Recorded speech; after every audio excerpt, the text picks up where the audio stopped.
Blood isn't everything, my stepmother said, rewriting grandfather's will. 8 years later, my receptionist called. Ms. Fitzgerald, your family is here with a business proposal. I looked at my Fortune 500 company logo and said, send them to conference room C, the one with the uncomfortable chairs and broken air conditioning. I'll be there when I'm done with Tokyo.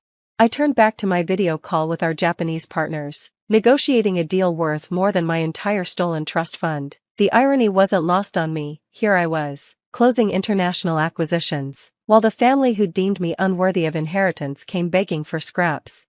8 years. 8 years since I'd sat in that lawyer's office, watching my future get rewritten by a woman who'd been married to my father for all of 18 months. I was 25, fresh out of my MBA program, when grandfather died. He'd always promised the trust fund would be mine, $2 million set aside specifically for Catherine's business ventures. He'd said, he knew I had plans, real plans, not the cocktail napkin dreams my stepbrother Marcus called a business model. The reading of the will should have been straightforward. It wasn't. There's been a codicil added, the lawyer announced, looking uncomfortable, signed 3 days before Mr. Fitzgerald's passing. 3 days, when grandfather had been heavily medicated, barely conscious, with only my stepmother Vivian by his side. What kind of codicil? I'd asked, though the sinking feeling in my stomach already knew. The trust fund designated for business ventures will now be split between all grandchildren, biological and step.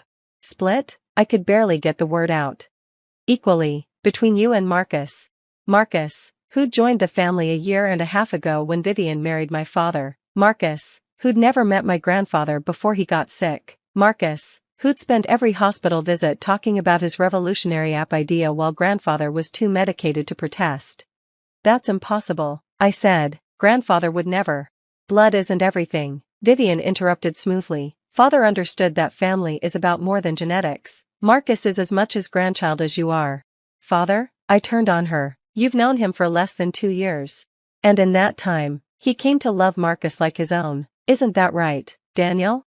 My father, weak as always when it came to his new wife, just nodded. Dad wanted to be inclusive. Catherine, you should be happy to share. Share what I was promised since I was 15. Share what I worked for. What work? Marcus finally spoke. That smug smile I'd come to hate playing on his lips. Grandfather's money was a gift, not a salary. I spent every summer working in his company, learning the business, preparing to carry on his legacy. And I spent the last 6 months showing him my business plan. Marcus countered. He was very excited about crypto bro. Crypto bro? I laughed bitterly. Your cryptocurrency for frat boys? That's what convinced him to rewrite his will. It's a revolutionary blockchain solution for social transactions. It's a Ponzi scheme with a stupid name. Catherine, Vivian's voice was sharp. That's enough. The will is legal and binding. Marcus gets his half. What you do with yours is your business. $1 million. I said numbly. You're taking half my trust fund for an app called CryptoBro. Don't be dramatic, my father said. $1 million is still more than most people see in a lifetime. It was supposed to be $2 million, the amount grandfather calculated I'd need for my biotech startup. We'd planned it for years. Plans change, Vivian said simply. Marcus needs capital too. His app could change the world. His app is a joke. I have patents pending, research completed, actual scientists ready to work. And now you have $1 million to make it happen, she said with finality. Or you can waste time fighting this and have nothing. Your choice. The lawyer confirmed what I already knew. The codicil was suspicious but legal. Challenging it would take years and hundreds of thousands in legal fees, with no guarantee of success. Vivian had been careful. I took my $1 million and walked away from my family.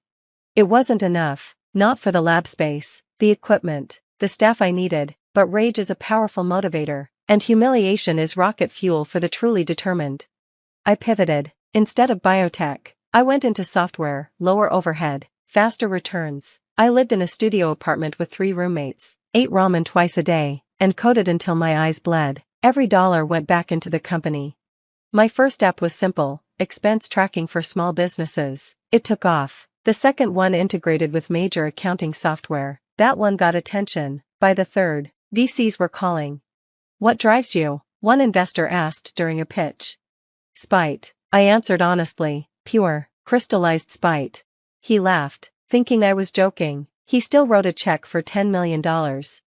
Meanwhile, Marcus burned through his $1 million in 18 months, Crypto Bro launched with massive parties, celebrity endorsements he couldn't afford, and technology that didn't work. The app crashed on day 1. The investors sued on day 30. By month 6, Crypto Bro was a punchline in tech blogs. It's a learning experience. I heard Vivian tell people, all entrepreneurs fail at first. Except I hadn't failed. My company grew exponentially. We acquired competitors, expanded internationally, went public in year 5. By year 7, we were Fortune 500. Which brought us to today. I finished with Tokyo, deal closed, another $100 million in revenue secured, and made my way to conference room C. They were all there, Vivian looking older but still perfectly put together, my father somehow smaller than I remembered, and Marcus in a suit that screamed rental. Catherine, Vivian started. Ms. Fitzgerald, I corrected, or CEO Fitzgerald, if you prefer. This is a business meeting, not a family reunion. Of course, she adjusted quickly. Thank you for seeing us. You have 15 minutes. What's the proposal? Marcus cleared his throat, pulled out a laptop covered in startup stickers. I've developed a new app. Another one? This is different. Crypto Bro was ahead of its time, but Brochain. Brochain? I couldn't help but laugh. You're seriously pitching me something called Brochain? It's blockchain for everyday bros. Stop. I held up a hand. Just stop. What do you want? Investment, my father said quietly. Marcus has learned from his mistakes. This time will be different. Like Crypto Bro was different from his NFT marketplace for gym selfies? What was that called, Swolecoin? Those were learning experiences, Vivian said defensively. Expensive ones. How much of other people's money has Marcus burned through now? That's not relevant. 5 million? 10? Not counting my stolen million. Of course. It wasn't stolen, Vivian snapped. He was entitled to that money. Was he? Tell me, in the 18 months between your marriage and grandfather's death, how many times did Marcus visit him before he got sick? Silence. That's what I thought, but once he was hospitalized, Marcus was there every day with his laptop and his pitches. I was building a relationship, Marcus protested. You were manipulating a dying man, and you, I looked at Vivian, you were enabling it. How dare you? How dare I what? Tell the truth? You married my father for money, convinced him to petition for trust access, and when that failed, you got a confused, medicated old man to sign a codicil that contradicted 10 years of estate planning. That's slander, Vivian said coldly. That's fact, but we're not here to relitigate the past. You want money, how much? 2 million, Marcus said quickly, for a 40% stake in Brochain. I laughed, really laughed. 2 million? The exact amount of my original trust fund? It's what the company's worth. Your company is worth exactly nothing. You have no product, no patents, no team, no revenue. You have a PowerPoint and a history of failure. Everyone fails. Not everyone fails with other people's money, repeatedly, while learning nothing. So you won't invest? My father asked. Oh, I'll invest, just not how you want. I pulled out my phone, sent a quick message. I just had our acquisitions team pull every public record on Marcus's ventures. Turns out he owes $2 million to various creditors, lawsuits pending, judgments outstanding. That's business. That's fraud, in some cases, but I'm feeling generous. I'll pay off all of it. Their faces lit up. In exchange for a signed agreement that Marcus will never start another company, never pitch another investor, never use the Fitzgerald name in any business context. That's cruel, Vivian gasped. That's mercy. The alternative is I let the lawsuits play out. How's bankruptcy sound, Marcus? You're trying to destroy him, she accused. I'm trying to save him, and every investor he hasn't met yet. Marcus is a serial failure who burns through other people's money with bad ideas and worse execution. I'm offering him a clean slate and a chance to find something he's actually good at. Like what? Marcus asked bitterly.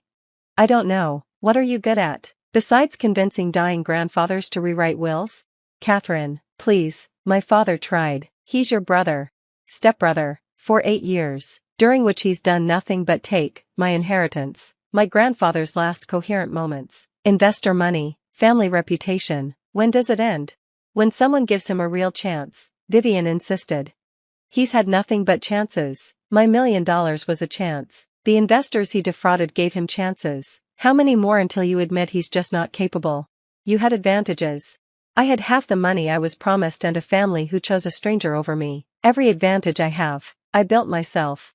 With $1 million head start, Marcus muttered. You had the same million. Where's your Fortune 500 company? Silence. That's what I thought. So here's my offer, debt relief in exchange for a non-compete. Take it or leave it. What about family loyalty? Vivian demanded. You killed that when you rewrote grandfather's will. When you decided blood isn't everything, you freed me from any obligation to consider it. This is revenge, she accused. This is business, something Marcus might understand if he'd ever actually built one.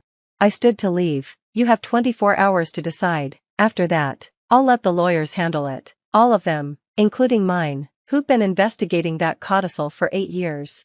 You can't prove anything, Vivian said, but her voice wavered. Maybe not, but discovery is a wonderful thing. All those medical records, visitor logs, signature comparisons. Want to risk it? They didn't answer. I thought not. 24 hours. My assistant will send the paperwork. Katie, wait. My father called, using my childhood nickname. This isn't who you are. You're right. I'm not Katie anymore. Katie believed family meant something. Katie trusted that promises would be kept. Katie thought $1 million was enough to build her dreams. That girl is gone. You killed her in that lawyer's office when you chose your new wife's son over your daughter. I was trying to keep the peace. You were being a coward, and you cost me half my inheritance for it. You've done well regardless. I've done well despite you, despite being betrayed, undermined, and stolen from by people who should have protected me. But thank you for the lesson. It taught me never to trust, never to share, and never to give second chances to people who've already shown their character. That's a lonely way to live, Vivian said. Says the woman who isolated a dying man to steal his granddaughter's inheritance. I'll take my loneliness over your kind of family any day. I left them there and returned to my office, corner suite, floor-to-ceiling windows, everything I'd built from half a dream and whole lot of anger. My phone buzzed. Marcus had already texted, please reconsider. I have a family to support. I laughed. Since when? According to my research, he was single, childless, and living in Vivian's pool house. I typed back, blood isn't everything, remember? Neither is family, but debt is forever. Take the deal. 24 hours later, they signed. Marcus's creditors were paid, his business career officially over. Vivian raged about cruelty and betrayal, but she signed too. What choice did they have? That night, I called my lawyer. I want to create a trust fund, $2 million, specifically for young entrepreneurs whose family members have stolen or redirected their inheritance. That's very specific. It's very necessary. Call it the Blood Isn't Everything Fund, for when family proves that sometimes, blood is worth less than water. Poetic. Personal experience? The most personal. My stepmother convinced my dying grandfather to give half my trust fund to her son. He blew it on an app called CryptoBro. You're joking. I wish, but I turned my half into this. I gestured around my office. Imagine what someone could do with the full amount they deserved. And your stepbrother? Just signed a non-compete. He'll never waste investor money again. That's cold. That's necessary. Some people are builders, some are burners. The key is keeping the burners away from the money. And family? Family is who earns it, not who marries into it or manipulates for it. I hung up and looked at my grandfather's photo on my desk. He'd wanted me to build something great. I had, just with half the resources and twice the motivation. Blood isn't everything? Vivian was right about that, at least. Success is everything, and I had more of it than all of them combined. Case closed, company built, family dismissed. And somewhere out there, another entrepreneur would get their full shot at greatness, not the half-portion family greed had left them. That was my real revenge, not just succeeding despite them, but ensuring others wouldn't face the same betrayal. Blood isn't everything. But building something from spite? That's eternal.